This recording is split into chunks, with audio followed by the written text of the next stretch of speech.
ভিডিওতে তোমাদের সাথে আমাদের দার্জিলিং আসার পুরো জার্নিটা শেয়ার করেছি। তারপর আমরা হোটেলে চেক ইন করে লাঞ্চ করে রেস্ট করে নিয়েছি। এখন সন্ধ্যেবেলা উঠে ফ্রেশ হয়ে সুন্দর রেডি হয়ে গেছি, যাব মল রোড ঘুরতে। সেই সব কিছু তো শেয়ার করব, তার আগে চলো রুম ট্যুরটা দেখে নিই।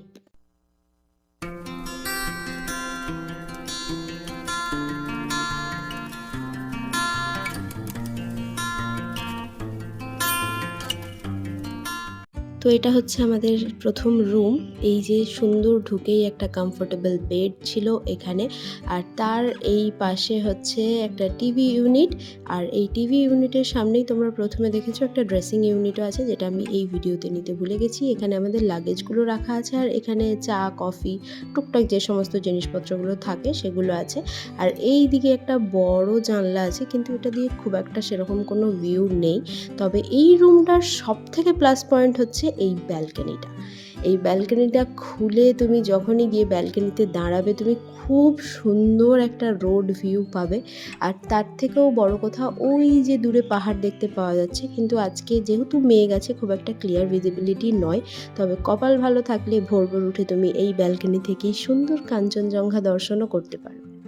আচ্ছা চলো এরপর গিয়ে ঘুরে আসি মল রোড থেকে, দেখি কি কি জিনিসপত্র পাওয়া যায়, কেমন সমস্ত কিছু। এতদিন তো ভিডিওতে দেখেছি, এরপর রিয়েলিটিতে দেখার পালা। খুব বেশি এক্সাইটেড আমি। তো সবার প্রথমে আমাদের হোটেলের পাশেই এই একটা মল ছিল, এটাতে যেতে হয়েছিল। মলের ভেতরে যেহেতু দুর্গাপুজো, তো দুর্গাপুজোর সময় এরকম খুব সুন্দর একটা ডেকোরেশনও করা ছিল। আর মল যাওয়ার কারণ হচ্ছে মারা যেরকম হয় আর কি, এত তাড়াহুড়োর মাঝে নিজের বাড়ির চটিটা পরেই এত দূর চলে এলো ট্রিপ করতে, কিন্তু ওটা পরে তো আর ঘোরা সম্ভব নয়। তো সবার প্রথমে মায়ের জন্য একটা জুতো কিনতে চলে গেছিলাম। তো মায়ের জুতো পছন্দ করার পর ওখান থেকে বেরিয়ে তারপর আমরা এখন যাব মল রোডে।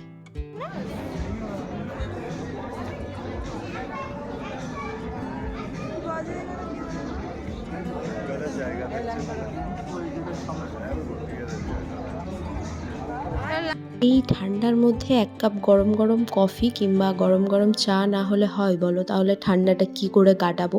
আমরা মল রোডে এসে সবার প্রথমে এই কাকুর কাছ থেকে গরম গরম কফি খেয়ে নিলাম। কফিটা ভীষণ সুন্দর বানিয়েছিল। আর ওই দেখো দূরে প্যান্ডেল দেখতে পাওয়া যাচ্ছে। এখানে হচ্ছে মল রোডে দুর্গাপুজো, প্রচুর ভিড় হয়েছে আজকে মল রোডে। তো আমরাও ঠাকুর প্রণাম করতে যাব, কিন্তু তার আগে একটুখানি কফিটা খেয়ে নিই, কারণ হাত পা রীতিমতন জড়ো হয়ে গেছে, বের করতে পারছি না, এত ঠান্ডা করছে আমাকে। তো কফিটা খেয়ে তারপর তোমাদেরকেও ঠাকুরটা দেখাতে নিয়ে যাব।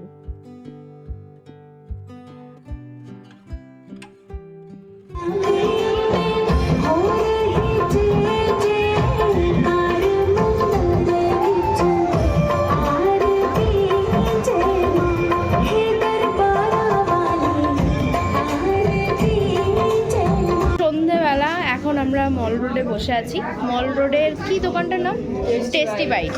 টেস্টি বাইটসে আমরা এখন বসে আছি। আমরা এখন খাবো মোমো। এই মোমোর জন্য কতক্ষণ ধরে খোঁজাখুঁজি চলছিল, কোথাও পাচ্ছিলাম না। প্রথমে একটু কফি খেলাম, এখন আমরা এসেছি মোমো খেতে। ভিডিও করতে ভুলে গেছি। না কফি খাওয়ার ভিডিও করেছি। এখানে মোমো খাবো, তারপরে যদি খেয়ে পেটে জায়গা থাকে তারপর আমরা বেশ কিছু স্টার্টার খাবো যদি আমাদের ভালো লাগে। আর এই যে টাকাও, হ্যাঁ না আমি তো ক্যামেরাটা আগে থেকে আছি। সব থেকে বড় কথা, আজকে গ্রিনারিজের সামনে একদম অনেকটা হালকা ছিল, তো খুব ভালো ফটো তুলতে পেরেছি।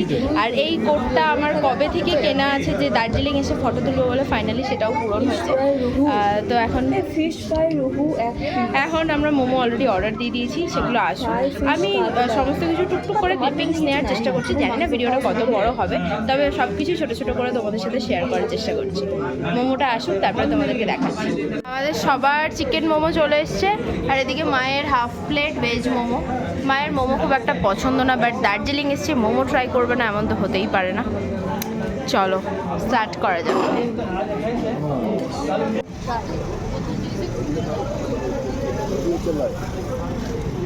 আরে ভালো তো, ঠান্ডার জন্য গরমটা লাগছে সুন্দর।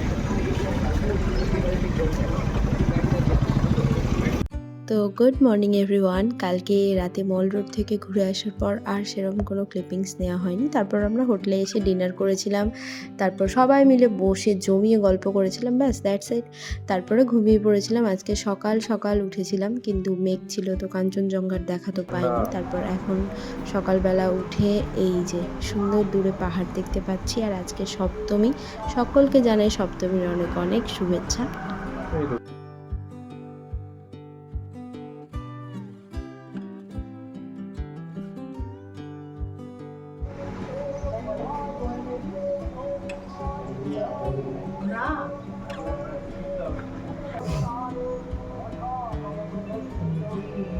তারপর এখানে রেডিও হয়ে গেছি, কারণ এখন বেরোবো সাইট সিনিংগুলো কভার করতে।